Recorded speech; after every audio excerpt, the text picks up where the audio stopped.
happening, gang? It's your boy Retro back again with another reaction video. Today we've got Gutfeld on the left wing media trashing the blue collared anthem Richmond North of Richmond. I really don't understand where the backlash is coming from, but then again, the left is always overanalyzing something. So, I mean, this is to be expected. I'm excited to see what Gutfeld has to say in response to the left wing media. We're gonna hop straight into it. Make sure you guys like this video, subscribe to the channel on the road to 10K. Let's get into it, y'all. Race is not a conduit for communication, right? You see, that song is actually communication, right? And communicating to white people, black people, Hispanics, Asians. So what you find out, and what we have to understand, is that we are individuals. We do not think or communicate as groups. We are individuals when we communicate to other people, and that means individuals within separate groups can have as much in common or even more in common with individuals in other groups. A white guy can have more in common with the black guy, right? That's what this is really about. So when you look at that, this is like, to me, it's sad because it tells me what we could have had for the longest time if we didn't have this grotesque, monstrous thing called the media.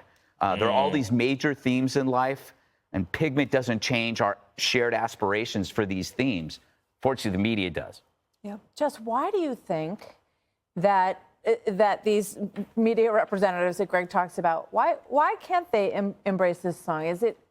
What is negative in this song? Well, in particular, this line jumped out at me, and I didn't read anything about it first. This is the first time that I've discussed it. I was like, I'm just going to listen to the song. So there was one thing that stuck out to me in a really positive way, and one thing that was more negative. And then when I read the criticism, I saw it. So this line, Lord, we got folks in the street and got nothing to eat, and the obese milking welfare. So obviously it's picking on fat people. That's the fat phobic criticism, but it is using this classic welfare queen trope that goes back to the 90s.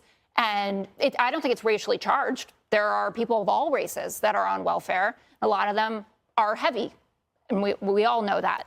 That felt cruel to me. But the thing that stuck out in the positive direction, and why I imagine that there was so much emotional reaction to this, was the line about how long your hours are and how hard you're working for the BS pay. He obviously used the expletive there. And it made me think back to the time when we had Bernie Sanders and Donald Trump talking about the same things in the 2016 primary. And they were tapping into this economic populism argument that was really resonating with far lefties and people on the right side of the spectrum. And it was this idea that the deck is permanently stacked against you. It doesn't matter what you do. You can work 24 hours a day, but your check will always be garbage.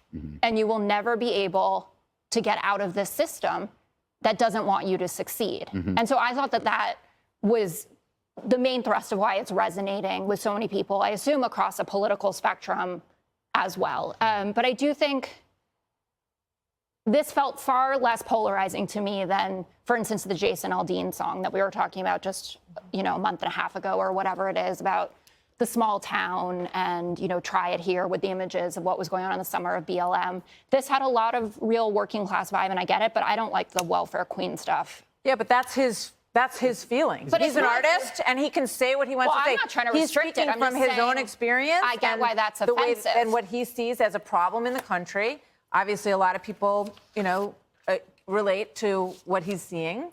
And he has every right to express himself in his music, however he wants, and if people want to jump on him for it. But I think obviously there's a huge obesity problem in the country. Yeah, but all these people aren't on welfare and they're not stealing from the system. It's deeply unhealthy, and everybody knows it. So, I see him calling it out as he sees it as an artist. So, but it's fascinating to watch the reaction to this. One song can get so many people talking and thinking. Hey, Sean. Who is this? That lady needs to go on. This lady right here, she belongs on CNN is what it looks like to me.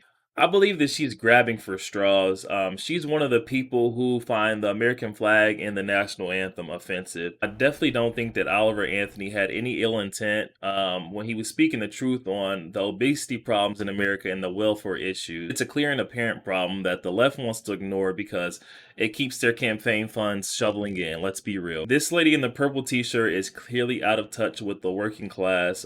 She makes too much money to understand what's actually going on in America. Yo, that was the left-wing media trashing the blue-collar anthem, Rich Man North of Richmond by Oliver Anthony. Make sure you guys like this video and subscribe to the channel on the road to 10K. I'll catch you guys on the next week.